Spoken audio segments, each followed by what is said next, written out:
I interviewed Steve Van Zandt one time. We were talking about Ronnie Spector. And he said, he goes, like Bruce and I kind of missed Ronnie Spector the first time around. I mean, we knew it, we knew the songs, we knew the hits. He goes, but, it was when they were invited to a screening of Mean Streets, and Be My Baby is in there. He said that's when they got it. It's like, oh, okay. So I think when Springsteen is thinking about somebody like Spector, he's got the Ronettes and he's got Uptown and songs like that in the back of his mind, but he's also, what Bruce heard was a lot of what Spector was doing with somebody like the Righteous Brothers, where there is a similar connection emotionally to things like Roy Orbison. There was a kind of greater sense of isolation to it. When you heard those voices like, Bill Medley and Bobby Hatfield's voice, it was almost as like they were coming out of a kind of void or coming out of the heavens, something like that.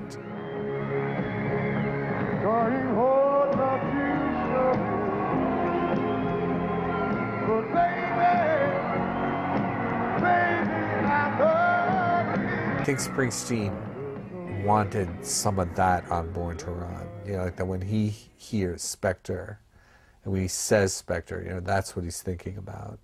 Phil Spector, in a sense, was never satisfied even with his own production. I mean, that's what he had to keep recording again and again and again, endless takes until he could somehow hear on record what was in his head. And it was almost, an impossibility. And there was an element of that with Springsteen as well in the recording of Born to Run. I mean, even after he'd finished it, and he got as far as he could with it, he still didn't like what he heard because it wasn't the sound that he was hearing in his head. That was something that he probably could have been recording for another 10 years it would never have quite achieved. And it was very frustrating for him. But, in the end, you have to let it go and let it go into the marketplace. And, it probably took someone like John Landau to say, look, enough. And although by Born to Run, Springsteen had developed significantly enough to confidently incorporate a myriad of styles and techniques into his music, when he first emerged, observers didn't hear the influence of many of the artists discussed so far. Indeed, upon his arrival onto the early 1970s music scene, Springsteen was being compared to one artist in particular, Bob Dylan. And although this may have been a restrictive comparison, it was high praise indeed, as Dylan was undoubtedly the most important American artist to emerge in popular music during the 1960s. Well, indisputably, Bob Dylan transformed popular music in the 60s, as much as the Beatles did. And his influence even on the Beatles was profound too. What Dylan did culturally is incalculable in terms of his influence. And they're still, still analysing it to this day. At the time, pop music during the early 60s, even during the mid-60s, was regarded still, even though it had been going since the mid-50s in terms of rock and roll, was still regarded as being trivial or ephemeral. It wasn't something you'd ever read about in the Times newspaper, particularly, unless it was something about Beatlemania. Those artists were only beginning to even be called artists, let alone anything else. Dylan brought, it's a cliche to say he brought poetry to the table, but he did. I mean, he was actually regarded quite seriously as being something more than just a folk singer. He was a poet, spokesman for a generation, and all those other cliches. And just because they're cliches doesn't mean they're not actually true. Please see for me if a house hanging low, if it rolls and flows all down a bridge. Having conquered the New York folk scene and become its darling with his innate sense of balladry, Dylan then became, to use another cliche, the Prince of Protest. He was the person who would write songs on any topic that came up in a newspaper, but he would write it with that historical background behind him. So they weren't just the best of their time, they've actually lasted to this day.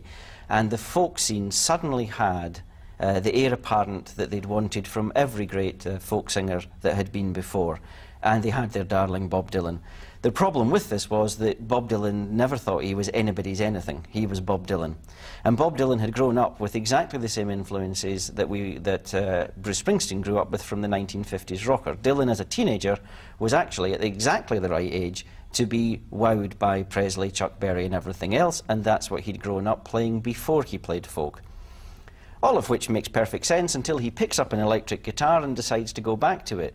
When Dylan did go electric, suddenly you had in one person the whole of the ballad and folk tradition of the old countries of Scotland and Ireland and England. You had all of this. You had social conscious protest.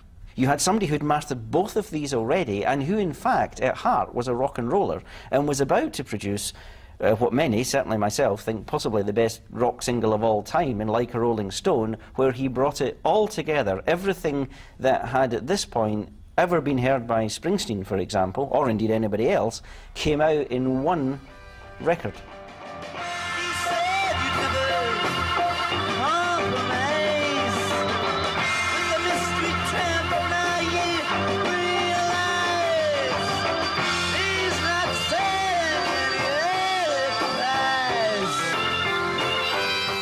And really, nothing was the same after that.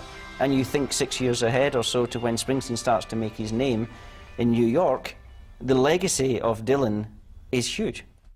And it was this legacy that was both a help and a hindrance to Springsteen. The young New Jersey singer-songwriter had been blown away by Dylan's work, like nearly every other musician and lyricist of his generation. Yet the music scene in the early 1970s was longing for a successor to Dylan's rock poet crown, the man himself having virtually disappeared from the limelight after a run of releases that had disappointed both his audience and the critics. And it was this hungry music press that began to crown every fledgling singer-songwriter a new Dylan, no matter how flimsy the comparison. Yet Springsteen, signed to Columbia by John Hammond, the man who had signed Dylan to the same label a decade beforehand, appeared to share obvious traits. And although he wrestled free from record company pressure to perform solo as an obviously comparable folk troubadour, the influence of Dylan was glaringly apparent on his early releases. Dylan was the key influence lyrically, far too much so, I think, on the first album. Now, Grease of Battery Park is basically a strange album in the sense of its lyrical content because it is so Dylanesque, but it's not Dylan of the early 70s. It's Dylan from 1965. I mean, Springsteen is very self-consciously referencing the world of Bringing It All Back Home, Highway 61 Revisit and Blonde on Blonde. I mean, some of the songs sound like they're just Desolation Row revisited, you know, even with similar sounding characters therein. It sounds rather forced at times. I mean, it sounds like somebody's almost, you know, trying to copy Dylan to me. It just doesn't sound authentic in a sense to me. I think if you look at Springsteen's later work, there's nothing like that album. There's nothing like the dense lyrical quality that he attempts there.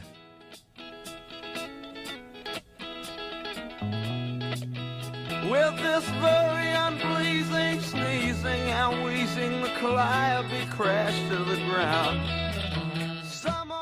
It doesn't really work that well, I don't think. I don't think you sit there and think, wow, you know, Springsteen is the great new poet of the generation. It sounds a bit old hat, actually, because even when Dylan was doing it, there's links back to the beat poetry and stuff. But I think when by the time Springsteen attacks that, it's something that Dylan has obviously done so much better in the past that it's not quite parodic, but it's certainly pastiche, I think. Bruce was taking some of the literary ambition of what Dylan represented and trying to apply it to his own world, you know, to this panoply of characters down on the Jersey Shore. Dylan might have been trying to be like kind of Allen Ginsberg in a rock and roll band, but Bruce was still trying to be exactly who he was. You know, he wanted to try to bring that literary depth to the people that he knew. I think that what Bruce really did take from Dylan was ambition. You know, the idea that, you know, anything could be in a pop song, that you could, you know, that you could try anything, you could say anything. I think he took that very literally. I think in his early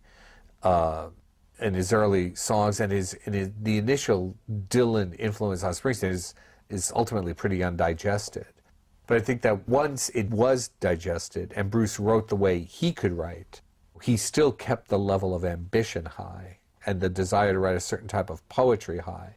Bruce's poetry was going to be a much more plain-spoken poetry. You know, he was going to find poetry in the language of every day. You know, that wasn't what Dylan was doing. You know, but in a sense, Dylan led Bruce to that. Dylan, an artist steeped in older American and European musical forms, also led Springsteen to take an interest in musicians who would rarely have been playing on his radio as he grew up.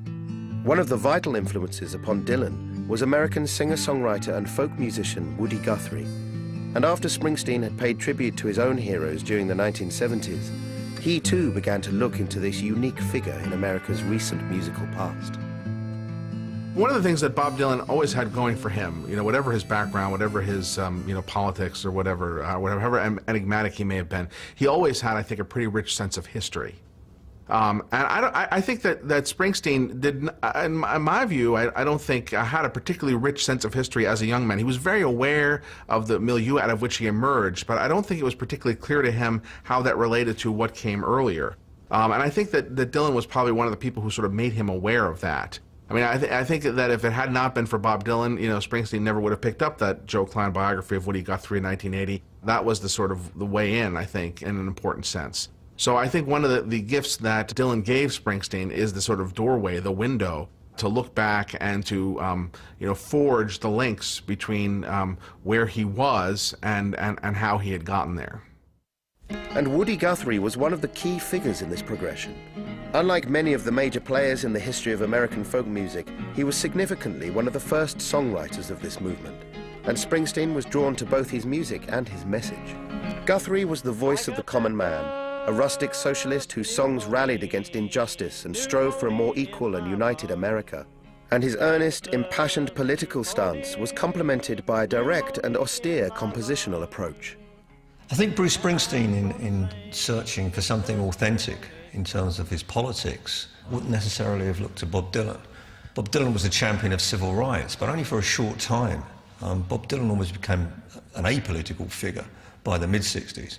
Unlike Joan Baez or even Pete Seeger or the people that he'd grown up with, he moved away from that, and that's why there was, such a fuss about Dylan even going electric. But it wasn't just electric; it was his abdication of the folk rock throne and the champion of civil rights. So he never quite had the political credibility thereafter. And if you look at Dylan, or even at when he was campaigning for George Jackson's release or whatever, it was considered, is that real? I mean, he was questioned a lot in Village Voice and places like that about whether he was genuine or not. Nobody ever questioned Woody Guthrie about whether he was genuine, because he'd lived it. He was from an earlier age. He was born in 1912. He'd lived through the 30s. He generally was from Oklahoma. I mean, he was an Okie that came across to California. This was first-hand experience. This first-hand experience fed directly into Guthrie's material. Having grown up in Oklahoma and having moved to Texas later with his father, he was one of thousands of Americans whose lives were severely affected by the devastating dust storms of the 1930s. These black blizzards intensified the hardships of people already struggling through the Great Depression. 500,000 Americans were left homeless, and there was a mass exodus from Texas, Oklahoma, and the surrounding Great Plains regions, collectively termed the Dust Bowl. Guthrie joined the thousands of refugees who were migrating to California looking for work, and here achieved fame as a performer of traditional folk music on the radio. It was while he was in Los Angeles that he also began to write and perform protest songs that related directly to his own experiences and those of the displaced migrant workers. He subsequently earned the title the Dust Bowl Troubadour, and these works cemented his reputation as a pioneering protest singer and songwriter. He wants to write songs and sing songs that connect with the lives of the people he's performing for on the radio, with his country music show, or in the migrant labor camps and the fields in California. So so he sees that his background is directly related to the economic, political, personal problems of people, and he expresses those problems through his songs. He wants to be the spokesperson for the disinherited from the Middle West.